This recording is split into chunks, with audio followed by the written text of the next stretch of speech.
कपड़े धोने वाली बहू। शादी के पहले से ही विभा को कपड़े धोने का बड़ा शौक था। कभी नल के नीचे तो कभी तालाब के पास। अरे मेरी नीली वाली लुंगी नहीं दिख रही है। विभा की अम्मा, कहाँ रखी है लुंगी? अरे वो तो विभा ने परसों ही धोकर रखी थी आपकी अलमारी में, देखो वहीं होगी। वो ना मैंने आज धो दी, मुझे लगा कि गंदी हो गई होगी। अरे कैसे गंदी हो गई थी? उसे तो मैंने पहना भी नहीं। हे भगवान, इस लड़की के कपड़े धोने की आदत से परेशान हो गया हूँ मैं।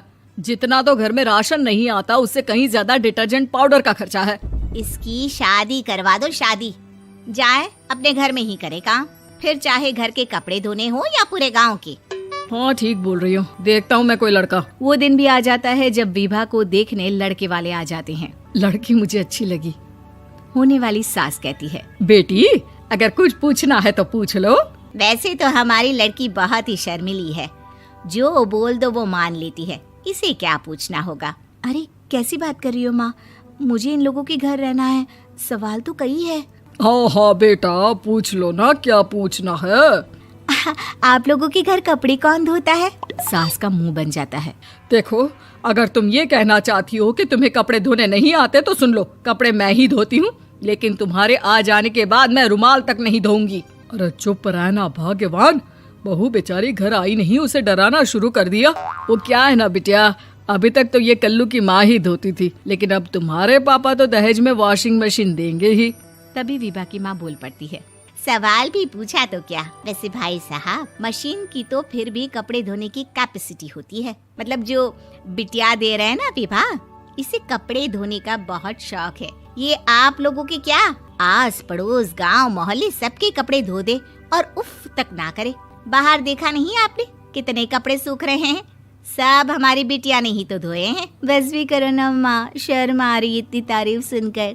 और तो और एक दाग निकाल कर दिखाओ तो मान जाऊं। हाँ अच्छा, माफ करना बेटा, मैंने गलत समझा।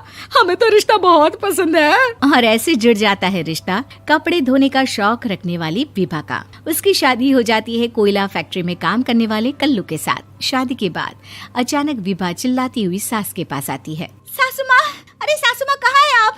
ये तो धोखा है, धोखा दिया आप लोगों ने मुझे। इसे ससुर के चक्कर के बारे में पता चल गया। अरे तो उसमें तुझे क्यों धोखा मिला है? अरे नल में पानी नहीं आता, कपड़े कैसे कब धुलेंगे? अच्छा, तू पानी नहीं आ रहा उसकी बात कर रही है। तो आपने क्या सोचा? कुछ नहीं। अच्छा, तेरी माँ ने कहा था कि कपड़े धोने का शौक है तुझे, याद आया मुझे।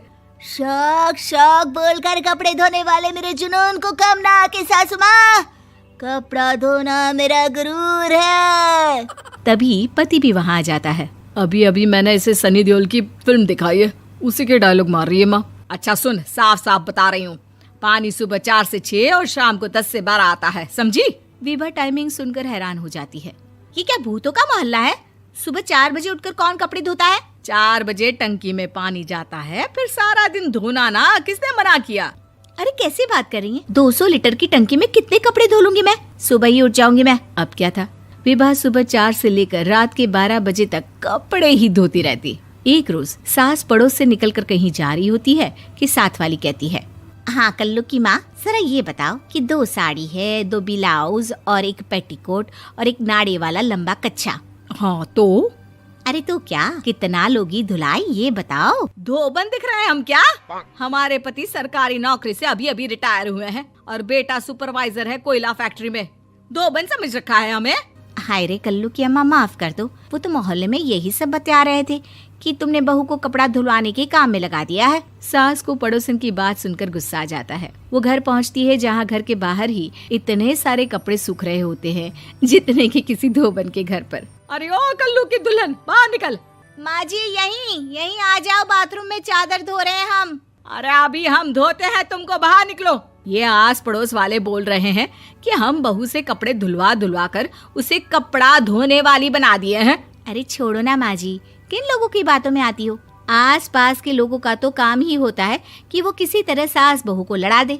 बहू सारे घर के कपड़े धोती है, ये क्या कम है? बोलिए। सास को भी लग जाता है कि वो बहू का ये सनकीपन नहीं छुड़वा सकती, इससे अच्छा है कि खुद ही चुप हो जाए।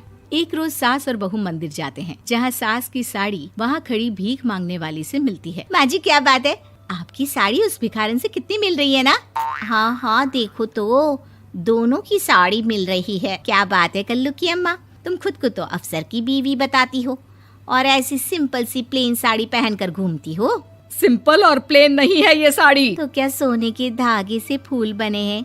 कुछ भी सासू माँ, कुछ भी। हाँ, बने थे इस साड़ी में सोने के धागे से फूल। मेरे पति लेकर आए थे मद्रास से स्पेशली मेरे लिए 10,000 की। ताहे भाई साहब इस भिखारन के लिए भी सेम टू सेम साड़ी लेकर आए होंगे 10,000 की।